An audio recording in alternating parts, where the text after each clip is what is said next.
Final Fantasy IX is one of my favorite games of all time, so when I found out that Dawntrail was going to borrow elements from it, I got super excited. As I was going through the story, I made a list of references that I found along the way, so the video mostly reflects that order. For 2 disclaimers here, this video is only going to cover Dawntrail specifically, so while there have been references in the game before, this will be focused on just the expansion.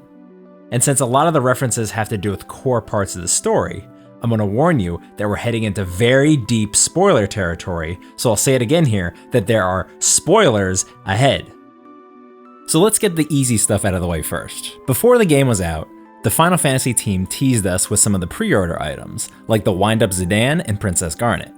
These are pretty straightforward, but they also included the Arc Mount, which is a boss that you fight from the game and that you can summon later on. The Arc Mount's music is also the battle theme from Final Fantasy IX.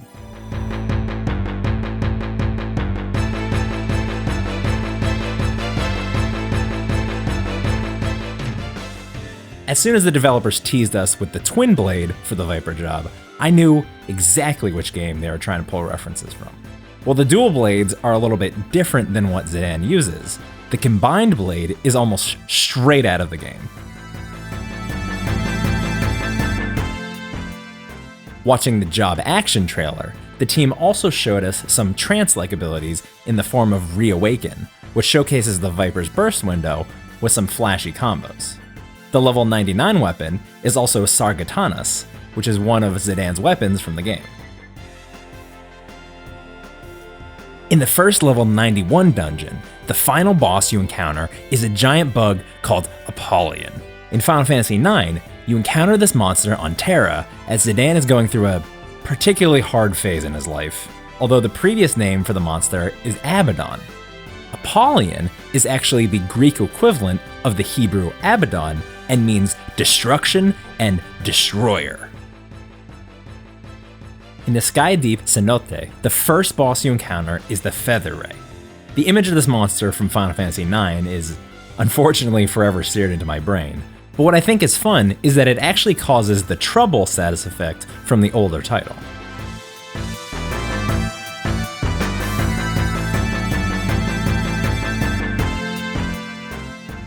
The game takes a little bit of a pause from references until after you do the Vanguard dungeon, but then it starts sneaking them in again.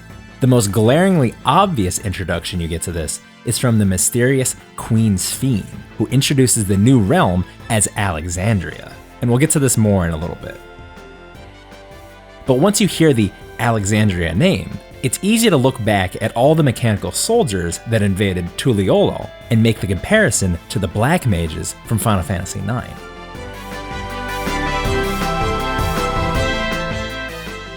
When you're wandering around the new Heritage Found area, and you do some of the side quests, you might find 2 specific references from the NPCs in the area.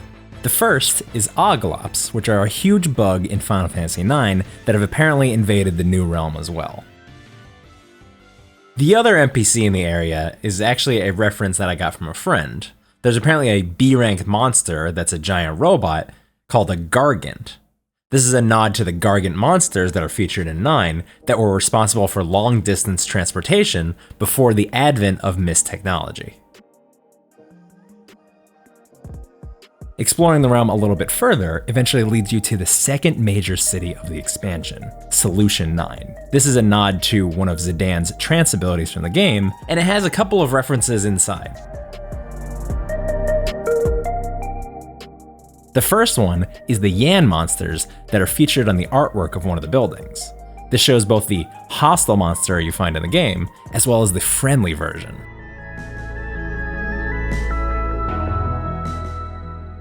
If you go inside this building, you'll also see some more Yan artwork, as well as a fortune teller with Yan cards. This might actually be a reference to Queen Stella, who has a similar outfit and collects the Stellatio coins. Nearby to this building, there's also some vending machines that feature none other than the Gimmie Cat. A little bit of a hidden reference is if you're wandering around the town, you might see one of the NPCs reference Angel Snacks, which is a reference to the blue magic ability Angel's Snack that Quina can learn. To be fair, blue mages could learn this before in 14, but since the ability originated from 9, I thought I'd mention it here.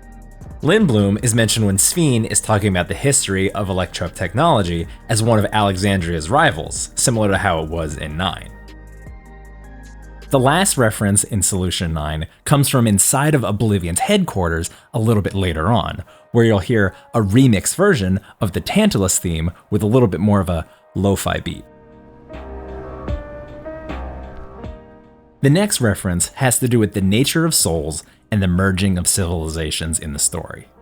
To give parallel to Garland from 9 and Sphene from 14, both want to preserve the souls of their citizens by absorbing them from another civilization.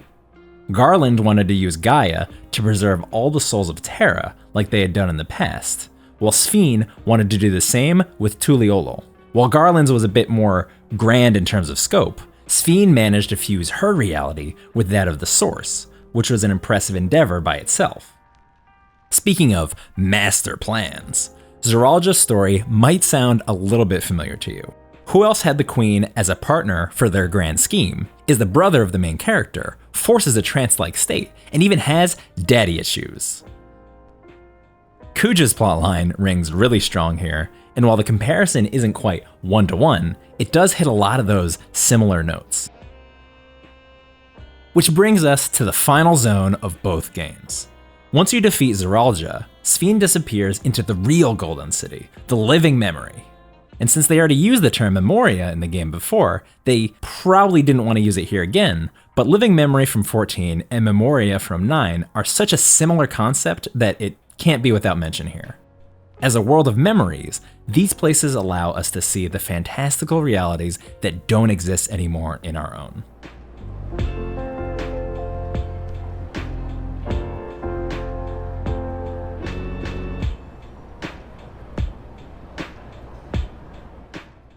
There's also something to be said about the portal to living memory being above the place where they process the souls, which is Origenics and the Everkeep from 14, and they're so similar to how the Iifa tree functions in 9 and how Memoria is entered above it. I think you can also draw a parallel between how the Iifa tree is the source of mist, which spurred on technological advancement in Gaian society, and how the Everkeep represents something similar with electrope technology.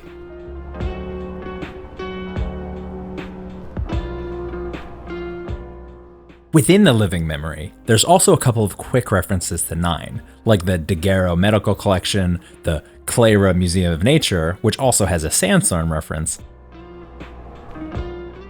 and even Conde Petie gets a mention in one of the side quests, as well as the dwarves saying, "Lally ho!" Now, I know in 9 they say "Rally ho!", but there's a whole, history of them doing this in 14 that they probably didn't want to ignore. The Iifa tree also makes an appearance as one of the data terminals that you need to shut down. And if you look at the map, it's actually separated into 4 continents, similar to 9. Some of the locations are actually where they are on the map in 9, but not all of them. If you look at where Cleyra is, it is certainly not on the Lost Continent, but the reason they probably put it there was to keep the wind theme of the area. Which brings us to another reference. Each of the areas and the type of monsters you fight there are related to one of the elements that you need to defeat in order to unlock the path to Terra in 9. Later, in Memoria, you also have to defeat each one as you work your way through to the end. They probably didn't include the 4 fiends since we just fought a version of them in the Endwalker postgame. There's also 2 specific monster references in this area. There are a couple of fates that feature the Mu monster from 9, and while it might not originally be from that game, the friendly Mu is, and the music that they use in each of the fates is featured there.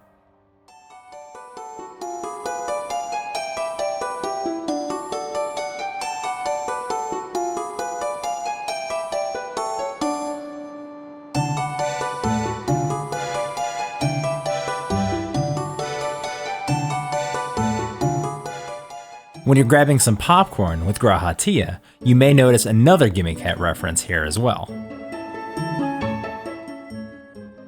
My absolute favorite reference in the game is in the volcano region where you meet Kryle's parents. When I was walking through the steps of the speaker area on the map, I noticed a particular design that reminded me distinctly of Final Fantasy IX. While the design isn't quite the same, some of the architecture around it, especially the arches which I'm looking at right here, were very, very similar. I asked myself, could this be Oeilvert? After seeing some similar floor patterns on the ground, I thought that this was just a really clever nod, until I reached the final chamber with the masks, which made the reference way more obvious, but still really, really cool to see. What I think was really clever about this area was that in 9, Oeilvert was used to retell the Terran history, whereas in 14, they repurpose it to tell the Vamo'alla history. Otis is a big Final Fantasy IX reference, pointing to the character Steiner. As a loyal captain of the Alexandria Knights, he can be seen in his human form in Living Memory, but what really gives this reference away is his robot form when you first meet him outside. In Final Fantasy IX, Steiner is jokingly sometimes called Rusty, and that's exactly how I would describe Otis when you first meet him. He's extremely devoted to his queen, and even sacrificing himself in the end, but he also treats us to a performance in Living Memory that throws us back to one of my favorite moments. I Want to Be Your Canary is the play that Tantalus performs at the beginning of Final Fantasy IX, and you take part in a reenactment in 14 that mimics Baku's delivery in the older title. I'm a little disappointed that they didn't use Vamo'alla Flamenco for the duel to mirror Zidane and Blank, but it was a fun nod nevertheless, and I'm gonna edit it in right now.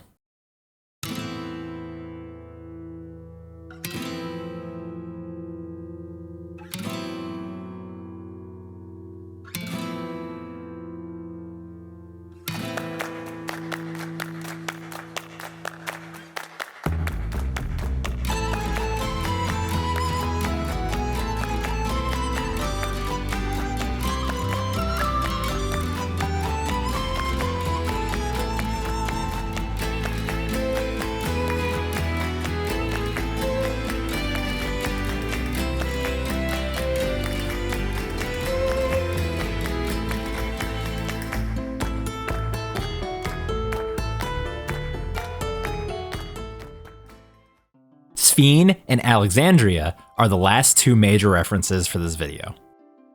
Sphene is essentially Princess Garnet from 9 that went down a very dark path, even with some of her mother brain mixed in. The giveaway here is twofold. Sphene's full name is Sphene Alexandros 14, which is obviously a nod to Final Fantasy 14, while Garnet's is Garnet till Alexandrios the 17th.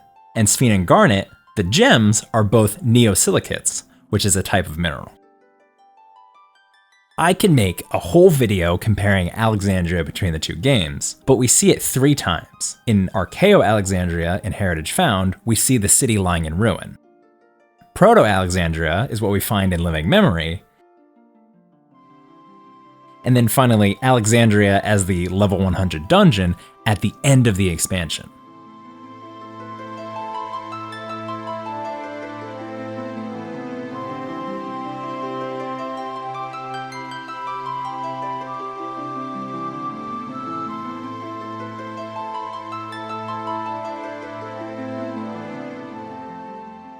Some clever nods in Proto-Alexandria are the kids jumping rope and challenging each other to a race, which are similar to the 2 mini-games that you can play in 9. You may also notice this air cab flying around Yesterland. This is almost the exact same appearance of what they look like in the older title, although they were in Lindblum, not Alexandria. Finally, you can look at Otis's shield and see what might be the Alexandrian symbol in this new reality.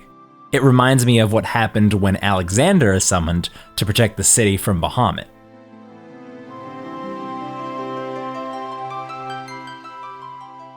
There are also a couple of music references that didn't quite fit into the flow of the video, so I'm going to list the ones that I found here. Unforgettable Sorrow, Something to Protect, Broken Spell, Healed Hearts, Fleeting Life, the Prima Vista Orchestra theme, and the remixed Gestures of the Moon from the Expert Dungeon. Are there any other references I might have missed? Please share them in the comments below and let me know. If you enjoyed this video, consider subscribing and checking out my other Final Fantasy and MMO content. Thanks so much for watching, and I'll see you in the next one.